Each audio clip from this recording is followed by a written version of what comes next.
لیکن جب دوسرے لوگوں کو معلوم ہوگا کہ میں یہاں سے چلا گیا ہوں تو کیا وہ مجھ پر شک نہیں کریں گے؟ نصیب خان نے کہا۔ نہیں، میں انہیں ساری بات بتا دوں گی، چمن بی بی نے کہا۔ یہ بھی بتا دوں گی کہ میں نے تمہیں یہاں سے کہیں اور بھیج دیا ہے۔ شمروز خان سے واقفیت رکھنے والے سارے لوگ مجھ سے واقف ہیں، میری بات پر بھروسہ کرتے ہیں۔ ویسے تمہاری مرضی، اگر تم یہیں رکنا چاہو تو رک سکتے ہو۔ ٹھیک ہے چمن بی بی، نصیب خان نے رنجیدہ دلی کے ساتھ کہا۔ میں یہاں سے بہت دور چلا جاؤں گا، میں کراچی چلا جاؤں گا، جہاں مجھے پہچاننے والا کوئی نہیں ہوگا۔ وہاں محنت مزدوری کر لوں گا، کراچی میں بہت کام ہے۔ بس تو پھر کسی اور کے آنے سے پہلے پہلے یہاں سے چلے جاؤ، فوراً چلے جاؤ۔ ٹھیک ہے، میں فوراً چلا جاتا ہوں، نصیب خان نے کہا اور پیسے لے کر کمرے سے نکل گیا۔ چمن بی بی بھی کمرے سے نکل آئی، اس کے ساتھ ہی ہم لوگ بھی۔ نصیب خان نے ایک گھوڑا کھول لیا اور اس پر سوار ہو کر تیزی سے وہ دروازے سے نکل گیا۔ چمن بی بی نے آگے بڑھ کر دروازہ بند کر دیا۔ نصیب خان کے جاتے ہی ہم لوگ ظاہر ہو گئے۔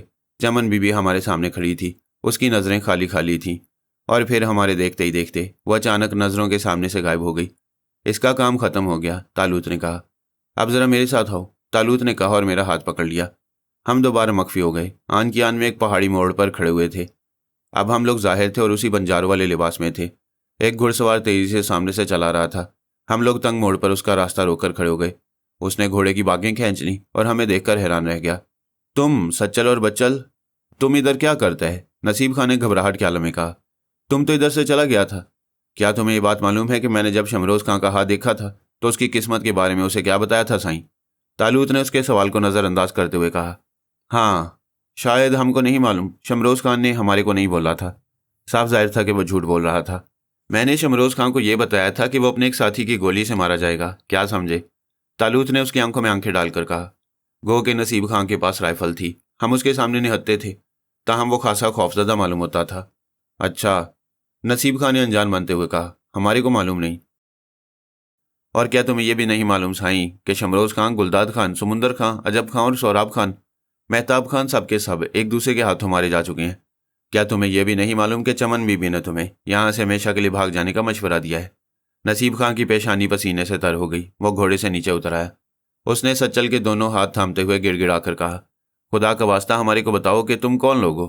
تم کوئی بنجارا منجارا نہیں ہو، تم کوئی اللہ والے لوگ ہو۔ سنو نصیب خان، تالوت نے سنجیدہ لہجے میں کہا، اس چکر میں زیادہ مت پڑو کہ ہم لوگ کون ہیں اور کون نہیں۔ خدا کے ہزاروں لاکھوں بندے ایسے ہیں جو دوسرے انسانوں کے کام آتے ہیں، انہیں نیکی اور بھلائی کا راستہ دکھاتے ہیں۔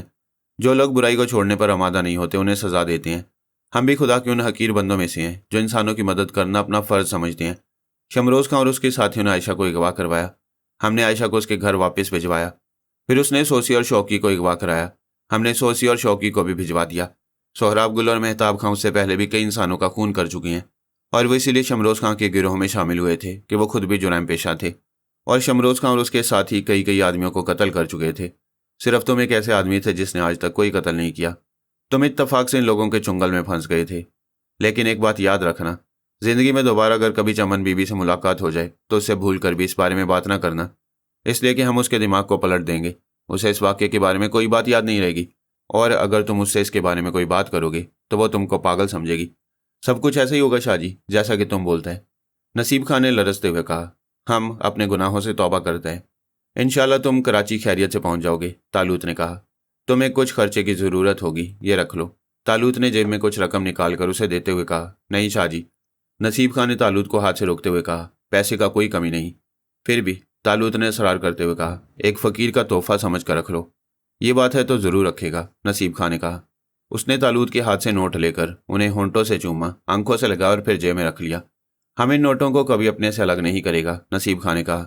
ہم ان کو زندگی بھر سنبھال کر رکھے گا۔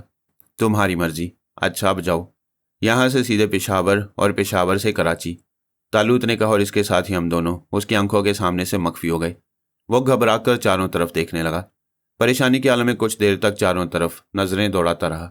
اس کے بعد آہستہ آہستہ اس نے گھوڑے کو ایڑ لگائی اور دھیرے دھیرے چلنے لگا۔ چلنے کے دوران بھی وہ چاروں طرف دیکھتا جا رہا تھا۔ چلو بھائی، اب واپس ڈیرے پر چلنے، تالوت نے کہا۔ ہم لوگ مخفی حالت میں دوبارہ ڈیرے میں آ گئے۔ دروازہ کھلا ہوا تھا، ہم نے اندر داخل ہو کر دروازے کو اندر سے بند کر دیا۔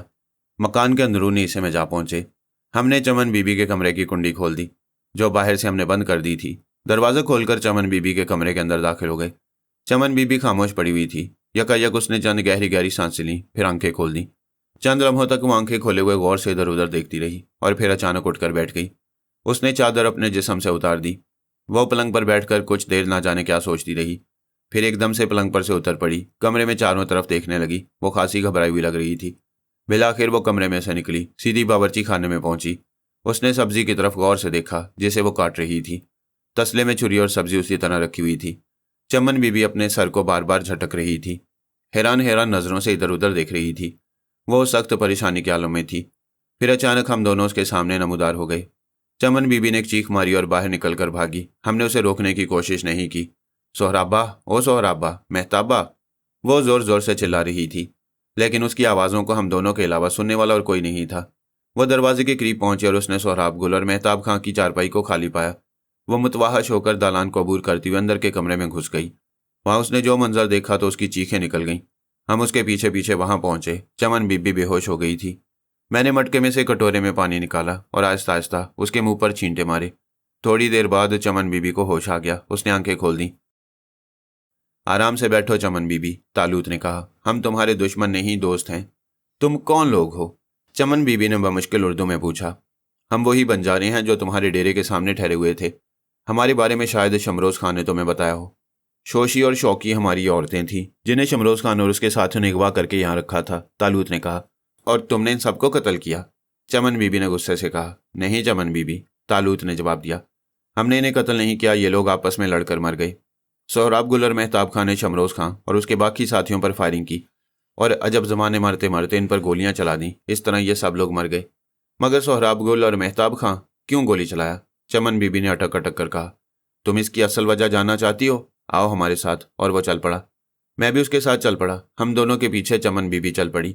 تالوت اس کمرے کے دروازے پر پہنچ کر رک گیا جس میں نئی لائی ہوئی لڑکی بند تھی۔ تالوت نے چمن بی بی کے سامنے ہی تالے کو ہاتھ لگایا۔ تالا کھٹ سے نیچے گر پڑا۔ ارے! چمن بی بی کی زبان سے بے ساختہ نکلا۔ تم چابی بغیر تالا کھولا؟ یہ معمولی بات ہے چمن بی بی، اندر جا کر دیکھو کون ہے، تالوت نے کہا۔ چمن بی بی کمرے کے اندر داخل ہوئی۔ اس کے پیچھے ہم لوگ بھی اندر داخل ہو گئے۔ چادر میں لپٹی ہوئی لڑکی پلنگ پر گٹھری بنی پڑی تھی، مسلسل رو رہی تھی۔ اس کو غور سے دیکھو اور پہچاننے کی کوشش کرو، تالوت نے چمن بی بی سے کہا۔ چمن بی بی نے بمشکل چادر اس لڑکی کے چہرے پر سے ہٹائی اور اسے غور سے دیکھنے لگی۔ تم نے اس کو پہچانا؟ تالوت نے پوچھا۔ نہیں جانتا۔ چمن بی بی کافی غور سے لڑکی کو دیکھنے کے بعد بولی۔ ایک بار پھر غور سے دیکھو، یہ لڑکی سہراب گل کی کوئی رشتہ دار تو نہیں ہے؟ سہراب گل کے نام پر لڑکی ایک دم چونک گئی اور پلنگ سے اتر کر کھڑی ہو گئی۔ وہ خوفزدہ نظروں سے ہم لوگوں کو دیکھنے لگی۔ چمن بی بی بھی سہراب گل کے نام پر چونک گئی اور دوبارہ غور سے لڑکی کے چہرے کو دیکھنے لگی۔ کلثومہ؟ اچانک چمن بی بی کی زبان سے نکلا اور لڑکی لپک کر چمن بی بی سے لپٹ گئی اور زاروں کے تار رونے لگی۔ تم چمن خالہ ہو نا؟ لڑکی نے ہچکیوں اور سسکیوں کے درمیان چمن بی بی سے پشتوں میں پوچھا۔ ہاں بیٹی، میری بچی، میری جان، تو کلثوم ہے نا، سہراب گل کی بہن؟ چمن بی بی نے دھاروں دھار روتے ہوئے کہا۔ ہاں میں کلثوم ہوں خالہ چمن۔ مگر خالہ چمن، تم بدماشوں کے اس اڈے میں کیا کر رہی ہو؟ یہ لوگ مجھے بنو سے، میرے گھر سے اغوا کر کے لائے ہیں، خدا جانے میرا کیا اشر کریں گے۔ مجھے ان کے چنگل سے بچا لو خالہ، خدا کے لیے مجھے ان کے چنگل سے بچا لو۔ تم فکر مت کرو بیٹی، وہ مر چکے ہیں۔ مر چکے ہیں؟ مگر کیسے؟ بس کسی نے انہیں ہلاک کر دیا۔ لیکن تمہارے لیے بھی ایک بری خبر ہے کلثوم۔ وہ کیا خالہ چمن بی بی؟ کلثوم نے گھبرا کر پوچھا۔ وہ یہ کہ تمہارا بھائی سہراب گل اور تمہارا منگیتر مہتاب خاں بھی مرنے والوں میں شامل ہیں۔ ہائے میرے خدا! مگر وہ لوگ یہاں کیسے آ گئے؟ کیا وہ میری تلاش میں یہاں تک آ گئے تھے؟ چمن بی بی نے اسے ساری بات بتا دی۔ یا میرے خدا، یہ کیا غضب ہو گیا، کلثوم نے روتے ہوئے کہا۔ چمن بی بی نے میری اور تالوت کی طرف باری باری دیکھا۔ کیا پوچھنا چاہتی ہو چمن بی بی؟ تالوت نے اردو میں کہا۔ سہراب گل اور مہتاب خاں کو کلثوم جاگ کے بارے میں کون بولا؟ چمن بی بی نے رک رک کر کہا۔ یہ بات ان لوگوں کو ہم نے بتائی تھی، تالوت نے کہا۔ مگر تم کلثوم جان کو کیسے جانتا؟ تم اسے کبھی نہیں دیکھا۔ کلثوم جان بھی ہم دونوں کو دیکھنے لگی۔ وہ ہمارے عجیب و غریب حلیے کو بڑے غور اور دلچسپی سے دیکھ رہی تھی۔ چمن بی بی زیادہ سوالات کر کے اپنے دماغ کو مت تھکاؤ، تالوت نے گول مول سا جواب دیا۔ ہم بہت سی باتیں جانتے ہیں، ہمارے بارے میں مت سوچو، صرف اپنے بارے میں سوچو اور کلثوم جان کے بارے میں۔ تم کوئی پیر ہے، فقیر ہے، درویش ہے؟ چمن بی بی نے عقیدت بھری نظروں سے ہم دونوں کو دیکھتے ہوئے کہا۔ یہ بنجارے لوگ کون ہیں؟ کلثوم جان نے پشتوں میں چمن بی بی سے پوچھا۔ یہ کوئی بڑے عجیب و غریب لوگ ہیں، چمن بی بی نے آہستہ سے پشتوں میں جواب دیا۔ میں اب تک ان لوگوں کو نہیں سمجھ سکی۔ تم کیا چاہتی ہو؟ تالوت نے پوچھا۔ ہم کلثوم جان کو حفاظت اور سلامتی کے ساتھ لے کر بنو پہنچ جانا چاہتے ہیں، چمن بی بی نے کہا۔ اور سارا لوگ مارا گیا پیر صاحب، اب ادھر کا دنیا ختم ہو گیا، ہم کو قید سے رہائی ملا، اب ہم اپنے گھر جانا چاہتے ہیں، کلثوم کا ماں باپ ہم کو اپنے ساتھ رکھ لے گا۔ کیا تم کو اس بات کا یقین ہے؟ تالوت نے پوچھا۔ یقین؟ بالکل یقین، چمن بی بی کے بجائے کلثوم بولی۔ ہمارا ماں باپ چمن خالہ کو یاد کرتا ہے، ہم سب چمن خالہ کو یاد کرتا ہے۔ اچھا تو ٹھیک ہے، تالوت نے کہا، ہم بنو تک تمہارے سفر کا انتظام کر دیں گے۔ ہم لوگ ان دونوں کو لے کر کمرے کے اندر داخل ہو گئے۔ یہاں دوسرا حیرت ناک منظر ہمارے سامنے تھا۔ سب ہلاک شدگان کی لاشیں سفید کفن میں لپٹی ہوئی برابر برابر رکھی ہوئی تھیں، صرف ان کے چہرے کھلے ہوئے تھے۔ کمرے میں کافور اور اگربتیوں کی مہک تھی۔ شاہ صاحب، یہ کون؟ کیا؟ چمن بی بی نے انتہائی حیرت کا مظاہرہ کرتے ہوئے پوچھا۔ ابھی تو ادھر یہ لوگ خون میں پڑا تھا، اب کفن میں ہے۔ ان سب باتوں کو چھوڑو چمن بی بی، اور مرنے والوں کا آخری دیدار کر لو۔ کلثوم جان اپنے بھائی کی لاش کے قریب گئی اور اس کے سینے پر سر رکھ کر پھوٹ پھوٹ کر رونے لگی۔ وہ نہ جانے کیا کیا بیان کر رہی تھی۔ آخر چمن بی بی نے اسے سوراب گل کی لاش سے علیحدہ کیا اور پھر وہ مہتاب خان کی لاش کی طرف متوجہ ہوئی۔ اس نے اس کے سر پر ہاتھ پھیرا اور ہچکیاں لے لے کر روتی رہی۔ ہم دونوں خاموشی سے یہ المناک منظر دیکھتے رہے۔ بس کرو کلثوم جان، تالوت نے بالآخر کہا، اور چمن بی بی نے زبردستی کلثوم کو لاشوں کے پاس سے ہٹا دیا۔ اب تم دونوں ذرا دیر کے لیے اندر چلی جاؤ، تالوت نے ان سے کہا، میں اور میرا بھائی انہیں دفنا دیں گے۔ کلثوم جان اندر جانے پر تیار نہیں تھی، لیکن چمن بی بی اسے زبردستی اندر لے گئی۔ ان لوگوں کے نظروں سے اوجھل ہوتے ہی اندیکھے ہاتھوں نے ایک ایک کر کے لاشوں کو اٹھانا اور قبروں میں اتارنا شروع کر دیا۔ چند منٹ کے اندر اندر لاشیں قبروں میں اتاری جا چکی تھیں۔ اس کے بعد قبروں پر مٹی ڈال دی گئی، لیکن یہ مٹی اس طرح ڈالی گئی کہ کوئی ابھار نمودار نہیں ہوا۔ قبروں کی سطح زمین کی سطح کے برابر تھی۔ پھر دیکھتے ہی دیکھتے کھدائی کے تمام آثار غائب ہو گئے تھے۔ اب قبروں کی جگہ اور باقی زمین میں کوئی فرق موجود نہیں تھا۔ یہ کام تو ہو گیا، تالوت نے کہا۔ اب اس عمارت میں آنے والا کوئی بھی دوسرا شخص کبھی یہ جان نہیں سکے گا کہ شمروز خان اور اس کے ساتھی کہاں غائب ہو گئے۔ ابھی شمروز خان کے کچھ لوگ ادھر ادھر باقی ہیں، اس کے معمولی کارندے، لیکن ان میں کوئی اہم آدمی نہیں ہے، اور میرا خیال ہے کہ وہ لوگ شمروز خان اور اس کے آدمیوں کے بارے میں زیادہ تفتیش نہیں کریں گے اور اپنے لیے کوئی دوسری راہ نکال لیں گے۔ جرائم کرنے والوں کے لیے راستوں کی کمی نہیں۔ بہرحال اصل گروہ کا مکمل طور پر کلا کما ہو چکا ہے۔ ان میں سے کوئی شخص بھی رعایت کا مستحق نہیں تھا، سب کے سب کئی قتل کر چکے تھے۔ اچھا، اب ان کا قصہ تو تمام ہوا، ان دو خواتین کا کیا ہوگا؟ پھر اس کے بعد کا کیا پروگرام ہے؟ میں نے پوچھا۔ ان دو خواتین کو ہم بنو روانہ کر دیں گے، تالوت نے کہا۔ ایک جیپ باہر تیار کھڑی ہے جس میں ڈرائیور موجود ہے، وہ انہیں بنو تک چھوڑائے گا۔ پھر ہم اس چھوٹے گروہ کی سرکوبی کا منصوبہ بنائیں گے جس نے عائشہ کو اغوا کیا تھا۔ ہم لوگ مکان کے اندرونی حصے میں واپس آئے، جہاں کلثوم دونوں ہاتھوں سے اپنا چہرہ چھپائے رو رہی تھی اور چمن بی بی اسے تسلیاں دے رہی تھی۔ چلو، تمہارے سفر کا بندوبست ہو گیا ہے، تالوت نے ان سے مخاطب ہو کر کہا۔ وہ دونوں جیپ میں سوار ہو گئیں۔ ڈرائیور نے سوئچ آن کیا اور انجن سٹارٹ ہو گیا۔ یہ جیپ کہیں رکے بغیر تمہیں بنو پہنچا دے گی، تالوت نے کہا۔ خدا حافظ۔ میں نے بھی خدا حافظ کہا۔ ان دونوں نے جواب میں خدا حافظ کہا اور جیپ روانہ ہو گئی۔ میں نے تالوت کا ہاتھ پکڑ لیا۔ پھر زمین اور پہاڑ تیزی سے ہمارے نیچے سے بھاگنے لگے۔ ذرا دیر میں ہم مردان شہر کے مضافات میں کھڑے تھے۔ اب ہمیں ظاہر ہو جانا ہے، تالوت نے کہا۔ عائشہ کا گاؤں یہاں سے کچھ دور تحصیل ثوابی میں ہے، وہاں تو ہم بعد میں چلیں گے۔ اغوا کنندگان کے چھوٹے گروہ کی سرگرمیوں کا مرکز مردانی ہے، اور یہیں رک کر میں ان کے خلاف کارروائی کا آغاز کروں گا۔ ٹھیک ہے، تو پھر اب ہم کو کہیں ٹھہرنے کا بندوبست کرنا چاہیے، میں نے کہا۔ ظاہر ہے ہم اپنی موجودہ حیثیت کے مطابق کہیں ٹھہرنے کا بندوبست کریں گے، تالوت نے کہا۔ کسی بڑے ہوٹل میں قیام کا تو کوئی سوال ہی پیدا نہیں ہوتا۔ بس تو پھر کسی مسافر خانے میں چلتے ہیں، میں نے کہا۔ بالکل یہی کرتے ہیں، تالوت نے کہا، اور ہم دونوں اپنی اسی بنجارے والے حلیے میں شہر میں مسافر خانے کی تلاش میں داخل ہو گئے۔ ہمیں بڑی آسانی سے ایک سستا سا مسافر خانہ مل گیا، جس میں ایک لمبے سے سائبان میں بہت سی چارپائیاں بچھی ہوئی تھیں۔ کرایہ فی چارپائی کے حساب سے تھا، کھانے پینے کے اخراجات الگ۔ ہم نے برابر 2 چارپائیاں کرائے پر لے لیں۔ اس وقت ہمارے پاس سامان کی ایک گٹھری بھی تھی۔ مسافر جو ٹھہرے، بغیر سامان کے مسافر کیسے بن سکتے تھے؟ ہم نے مسافر خانے کے مالک کو ایک دن کا پیشگی کرایہ ادا کیا اور اپنے سامان کی گٹھریاں اپنے سرہانے رکھیں۔ اس کے بعد ہم باری باری غسل خانے میں ہاتھ منہ دھونے کے لیے گئے۔ اس مسافر خانے میں زیادہ لوگ نہیں تھے، بہت سی چارپائیاں خالی پڑی ہوئی تھیں۔ زیادہ تر تعداد پٹھانوں کی ہی تھی، لیکن کچھ پنجابی اور چند ایک سندھی بھی تھے۔ ہمارے حلیے سب سے الگ تھلگ تھے، اس لیے سب لوگ ہمیں غور سے دیکھ رہے تھے۔ ہاتھ منہ دھو کر جب ہم تازہ دم ہو گئے تو ہم نے اپنے لیے چائے منگوائی۔ ابھی ہم چائے پی رہے تھے کہ مسافروں میں سے ایک ہمارے پاس آ گیا، اور الیکس کرنے کے بعد اس نے اردو میں ہم سے پوچھا کہ ہم کہاں سے آ رہے ہیں۔ ہم بہت دور سے سفر کرتے ہوئے آ رہے ہیں سائیں، تالوت نے اسے ٹالنے کے لیے کہا۔ پھر بھی معلوم تو ہو کتنی دور سے؟ ہم بہاول نگر سے آ رہے ہیں، تالوت نے کہا، اور اسی طرح پیدل سفر کرتے ہوئے۔ بہاول نگر سے یہاں تک پیدل سفر کرتے ہوئے؟ اس نے حیرت سے کہا۔ ہاں سائیں، ہم بنجارے جو ٹھہرے، میں نے مسکرا کر کہا۔ ہم تو ساری عمر پیدل سفر کرنے میں گزار دیتے ہیں۔ کمال ہے، اس شخص نے کہا، اور میں نے محسوس کیا کہ چند لمحوں کے لیے اس کی نظر ہمارے سامان کی گٹھریوں کی طرف اٹھی۔ اس نے ہم لوگوں سے ہمارے نام پوچھے اور ہم نے اپنے نام بتا دیے۔ میرا نام عبد القادر اور میں ہزارہ کا رہنے والا ہوں، اس نے کہا۔ میں کراچی، لاہور اور ملتان میں بھی کئی سال گزار چکا ہوں، تقریباً سارا ملک گھوم چکا ہوں۔ تم کام کیا کرتے ہو؟ اچانک طالوت نے اس سے پوچھا، اور ہم دونوں ہی محسوس کیے بغیر نہ رہ سکے۔ کس اچانک سوال پر وہ کچھ سٹ پٹا گیا۔ ملتان اور لاہور میں غلے کی آڑت کرتا تھا، اس نے جواب دیا، اور کراچی میں میری اپنی ایک چھوٹی سی دکان تھی۔ اس کے چہرے سے صاف ظاہر ہو رہا تھا کہ جھوٹ بول رہا ہے۔ اور تم لوگ کیا کام کرتے ہو؟ اس نے ہم سے پوچھا۔ بنجارے کیا کام کریں گے سائیں، طالوت نے ایک ٹھنڈی سانس بھر کر جواب دیا۔ بس یہی چھوٹے موٹے کام کر کے گزارا کر لیتے ہیں۔ تم لوگ قسمت کا حال بھی تو بتاتے ہو، عبد القادر نے طالوت کو گھورتے ہوئے کہا۔ سنا ہے تم لوگوں کو ہاتھ دیکھنا بہت اچھی طرح آتا ہے۔ سب کو نہیں، طالوت نے اپنی جان چھڑانے کی غرض سے جواب دیا۔ ہم میں سے بعض ایسے ہوتے ہیں، خاص طور سے بوڑھے لوگ، جو برسوں کی محنت کے بعد یہ کام سیکھ سکتے ہیں۔ ہم دونوں کو ہاتھ دیکھنا اور قسمت کا حال بتانا نہیں آتا۔ یہ جو 5ویں نمبر کی چارپائی والا ہے، یہ بڑا قسمت والا ہے، عبد القادر نے ایک شخص کی طرف اشارہ کرتے ہوئے کہا، جو اپنی چارپائی پر ہماری طرف پشت کیے ہوئے لیٹا تھا۔ اچھا، طالوت نے دلچسپی کا مظاہرہ کرتے ہوئے کہا، کیسی قسمت ہے اس کی؟ یہ ایک قریبی گاؤں سے 2 بھینسیں لے کر بیچنے کے لیے یہاں آیا، عبد القادر نے کہا۔ عام طور پر ایک بھینس کی قیمت 5-6 ہزار روپے ہوتی ہے، لیکن اس کی دونوں بھینسیں 7-7 ہزار روپے میں بک گئی ہیں۔ اس وقت اس کے کھیسے میں پورے 14 ہزار روپے موجود ہیں۔ اب کل یہ خوش اپنے گاؤں روانہ ہو جائے گا۔ چلو، خوشی کی بات ہے، میں نے کہا۔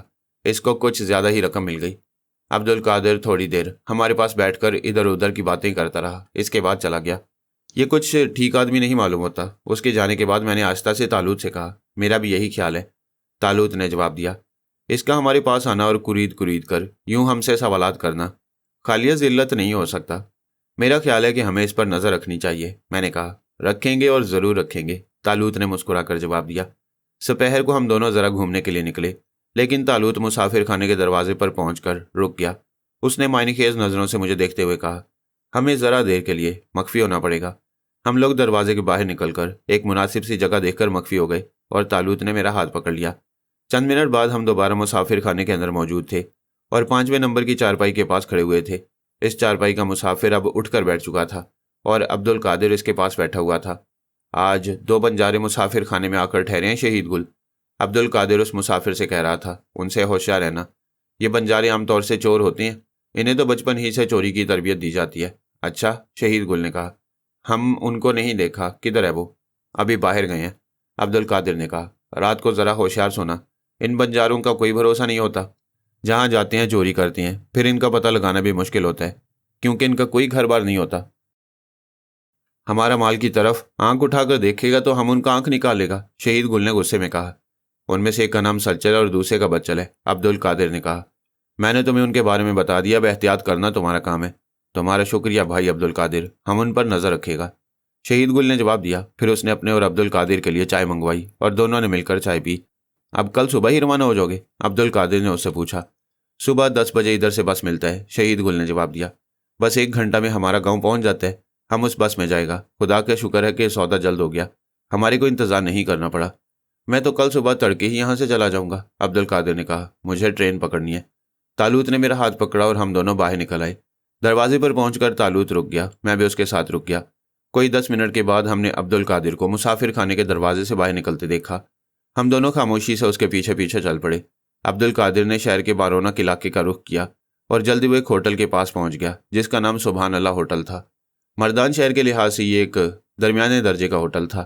عبد القادر نے ہوٹل کے کمرے پر پہنچ کر دستک دی۔ اندر گھسنے کے لیے تیار رہنا، طالوت نے میرے کان میں کہا، اور میں عبد القادر کے برابر کھڑا ہو گیا۔ دستک دینے کے چند منٹ بعد دروازہ کھل گیا۔ عبد القادر کے داخل ہونے سے پہلے ہی میں اندر گھس گیا اور میرے ساتھ ہی طالوت بھی۔ آؤ عبد القادر، دروازہ کھولنے والے شخص نے کہا۔ وہ ایک لمبا ترنگا اور صحت مند آدمی تھا۔ کیا خبریں ہیں؟ اس نے پنجابی زبان میں پوچھا۔ سب ٹھیک ٹھاک ہے اسماعیل، عبد القادر نے جواب دیا۔ اور اس کے بعد عبد القادر اور اسماعیل کے درمیان آہستہ آہستہ دیر تک باتیں ہوتی رہیں۔ انہوں نے ایک مکمل منصوبہ بنا لیا تھا۔ ہم نے ان کے منصوبے کی تمام تفصیلات کو اچھی طرح ذہن نشین کر لیا۔ ان دونوں کی پوری گفتگو سننے کے بعد ہم وہاں سے چل پڑے۔ عبد القادر ابھی وہیں موجود تھا اور شاید اسے دیر تک اسماعیل کے ساتھ رکنا تھا، لیکن اب ہمیں یہاں رکنے کی ضرورت نہیں تھی۔ ہم باہر نکل کر کچھ دور جانے کے بعد ایک مناسب جگہ دیکھ کر ظاہر ہو گئے۔ اور کچھ دیر تک باہر گھومتے رہنے کے بعد واپس مسافر خانے کی طرف چل پڑے۔ شام ہو رہی تھی جب ہم دونوں اپنی اپنی چارپائیوں پر پہنچے تو اس وقت تک عبدالقادر واپس نہیں آیا تھا۔ البتہ شہید گل اپنی چارپائی پر بیٹھا ہوا تھا۔ ہم دونوں کو اس نے بڑی تیز نظروں سے گھورا۔ اس کی نگاہوں میں ہمارے لیے نفرت کے علاوہ کچھ نہ تھا۔ اس نے چٹکی بھر نسوار منہ میں دبائی اور ہماری طرف دیکھ کر زمین پر تھوک کر پچکاری ماری۔ ہم نے اس کی جانب کوئی دھیان نہیں دیا۔ شہید گل نے دوبارہ ہمیں گھور کر دیکھا اور پھر زور سے تھوکا۔ وہ ہمیں اس بات کا احساس دلانا چاہتا ہے کہ وہ ہماری اوقات سے بخوبی واقف ہے، طالوت نے آہستہ سے مجھ سے کہا۔ اس کا ہماری طرف دیکھ کر بار بار تھوکنے کا مقصد یہی ہے کہ ہم یہ سمجھ لیں کہ وہ ہماری طرف سے غافل نہیں ہے اور ہمارے عزائم سے بخوبی واقف ہے۔ یہ گویا اس کی جانب سے ایک قسم کی تنبیہ ہے، میں نے مسکراتے ہوئے کہا۔ تھوڑی دیر بعد شہید گل اپنے پلنگ پر سے اٹھ کر باہر چلا گیا۔ جب وہ واپس آیا تو عبدالقادر بھی اسی وقت اندر داخل ہوا۔ دونوں شہید گل کی چارپائی پر ہی بیٹھ گئے اور آپس میں باتیں کرنے لگے۔ فاصلہ زیادہ اور آواز آہستہ ہونے کی وجہ سے ہم ان کی گفتگو نہیں سن سکتے تھے۔ رات کا اندھیرا پھیل چکا تھا۔ مسافر خانے کی چھت میں پھیکی زرد روشنی کے 2 نیم مردہ بلب ٹمٹما رہے تھے۔ کئی مسافر چارپائیوں پر بیٹھے ہوئے کھانا کھا رہے تھے۔ کیا خیال ہے کھانا یہی منگوا لیا جائے؟ طالوت نے مجھ سے کہا۔ جی نہیں، آپ کے لیے ایک اعلیٰ درجے کا ڈائننگ ہال موجود ہے جس میں نفیس میزیں سجی ہوئی ہیں اور سفید یونیفارم میں ملبوس انگریزی بولنے والے مہذب بہرے آپ کی خدمت پر مامور ہیں، اور ہر میز پر چھپا ہوا خوبصورت مینیو رکھا ہے، میں نے مسکراتے ہوئے کہا۔ یار سچ پوچھو تو اس طرح چارپائی پر بیٹھ کر کھانے میں جو مزہ آتا ہے وہ کچھ اور ہی ہے۔ اس کا کوئی نعم البدل نہیں، سادہ، بے تکلف اور آرام دہ۔ لیکن یہ صرف چند دن تک ہی بھلا معلوم ہوگا، میں نے ہنستے ہوئے کہا۔ جس زندگی کے ہم لوگ آتی ہیں اب زیادہ عرصے تک اس سے دور نہیں رہ سکتے۔ ہم لوگوں نے کھانا وہیں منگوا لیا اور اطمینان سے چارپائی پر بیٹھ کر کھانے لگے۔ کھانا کافی مزے کا تھا، ہم دونوں نے سیر ہو کر کھایا۔ اس کے بعد ہم پھر چہل قدمی کے لیے نکل کھڑے ہوئے۔ شہید گل اپنی چارپائی پر بیٹھا ہوا ہمیں کھا جانے والی نظروں سے دیکھ رہا تھا۔ عبدالقادر کسی اور مسافر سے باتوں میں مصروف تھا۔ ہم لوگ تھوڑی دیر تک اس چھوٹے سے شہر کی سڑکوں پر گشت کرتے رہے۔ اب بازار میں دکانیں بند ہونے لگی تھیں اور آہستہ آہستہ سناٹا چھانے لگا تھا۔ کچھ دیر بعد ہم لوگ واپس مسافر خانے میں لوٹ آئے۔ شہید گل ابھی تک جاگ رہا تھا جبکہ عبدالقادر چادر اوڑھے لیٹا تھا۔ معلوم نہیں وہ سچ مچ سو رہا تھا یا سونے کا بہانہ کر رہا تھا۔ بہرحال ہم لوگ بھی اپنے اپنے بستروں پر چلے گئے۔ شہید گل نے ایک بار پھر ہمیں گھور کر دیکھا اور زور سے زمین پر تھوک کی پچکاری ماری۔ اس کے بعد وہ لیٹ گیا۔ تھوڑی دیر میں پورے مسافر خانے میں سناٹا چھا گیا۔ مجھے بھی نیند آ گئی۔ رات کا نہ جانے کون سا پہر تھا جبکہ طالوت نے چپکے سے میرا شانہ ہلا کر جگایا۔ حسب پروگرام میں بیدار ہو گیا، لیکن اٹھ کر بیٹھا نہیں بلکہ آنکھیں نیمبا کیے لیٹے رہا۔ اور تب میں نے دیکھا کہ عبدالقادر اپنے بستر پر سے آہستگی سے اٹھا۔ اس نے چاروں طرف محتاط نظروں سے دیکھا۔ سب لوگ بے خبری کی نیند میں ڈوبے ہوئے تھے۔ طرح طرح کے خراٹوں کی آوازیں سنائی دے رہی تھیں۔ شہید گل بھی مدہوش سویا ہوا تھا۔ عبدالقادر نے اپنے تکیے کے نیچے سے ایک رومال اور ایک شیشی نکالی۔ پھر اس نے اپنا منہ کافی دور کر کے شیشی میں سے کوئی چیز رومال پر ٹپکائی اور شیشی بند کر کے دوبارہ تکیے کے نیچے رکھ دی۔ اس کے بعد وہ بڑی خاموشی سے اٹھا اور شہید گل کے بستر کے پاس پہنچ کر اس نے وہ رومال شہید گل کی ناک سے لگا دیا اور چند منٹ تک لگائے رکھا۔ اس کے بعد اس نے رومال کو اپنی جیب میں گھسیڑ دیا۔ پھر اس نے بڑے اطمینان سے بے ہوش شہید گل کے کرتے کو اوپر کھینچا۔ کرتے کے نیچے شہید گل ایک ایسی بڑی بنیان پہنے ہوئے تھا جس میں سامنے کے رخ پر 2 جیبیں تھیں اور ان جیبوں پر زپ لگی ہوئی تھی۔ دونوں جیبیں خوب پھولی ہوئی تھیں۔ عبدالقادر نے ایک بار پھر چاروں طرف محتاط نظروں سے دیکھا، پھر پہلے ایک جیب کی زپ کھولی۔ ان میں سے نوٹوں کی ایک موٹی گڈی کو نکال کر اس نے اپنی جیب میں منتقل کیا۔ پھر دوسری جیب کی زپ کھولی اور اس میں سے بھی سارے روپے نکال لیے۔ تمام رقم اس نے اپنے کرتے کی دونوں جیبوں میں ٹھونسی۔ شہید گل کی دونوں جیبوں کی زپ بند کی اور اس کے کرتے کو کھینچ کر دوبارہ نیچے کر دیا۔ میں بڑی دلچسپی کے ساتھ یہ سارا منظر دیکھ رہا تھا۔ عبدالقادر کو یقین تھا کہ سب لوگ سو رہے ہیں اور اسے دیکھنے والا کوئی نہیں۔ اپنی اس کارروائی سے فارغ ہونے کے بعد اس نے چوکنی نظروں سے تمام مسافروں کا ایک بار پھر جائزہ لیا، مطمئن ہو کر اپنے بستر پر چلا گیا اور چادر اوڑھ کر لیٹ گیا۔ یہ بات میں نے خاص طور پر نوٹ کی کہ اس وقت عبدالقادر جو کرتا پہنے ہوئے تھا اس میں دونوں طرف جیبیں تھیں اور وہ بھی کافی بڑی بڑی، جبکہ کرتے میں عام طور پر صرف داہنی جانب ایک جیب ہوتی ہے۔ بستر پر لیٹنے کے بعد بھی عبدالقادر نے گردن گھما گھما کر تمام لوگوں کی طرف دیکھا۔ اس نے ہمیں بھی غور سے دیکھا اور بالآخر لیٹ گیا۔ اس کی آنکھیں کھلی ہوئی تھیں۔ پروگرام کے مطابق اب ہمیں جاگتے رہنا تھا۔ تھوڑی دیر کے بعد ہی کہیں قریب سے مرغ نے بانگ دی اور پھر فضا میں چڑیوں کی چہچہاہٹ گونج اٹھی۔ ذرا دیر بعد کسی مسجد سے مؤذن کی آواز بلند ہوئی اور سونے والے مسافر بیدار ہونے لگے۔ دور سامنے کے رخ پر واقع مسافر خانے کے باورچی خانے سے برتنوں کے کھڑکھڑانے کی آوازیں آنے لگیں۔ سب سے پہلے اٹھنے والوں میں عبدالقادر بھی شامل تھا۔ ذرا دیر میں وہ منہ ہاتھ دھو کر آ گیا۔ اس نے ایک نظر شہید گل پر ڈالی جو بے خبر سویا ہوا تھا اور پھر وہ اپنے سامان کی گٹھری بنانے لگا۔ مسافر خانے کے ملازم نے اسے چائے اور کچھ توست لا کر دیے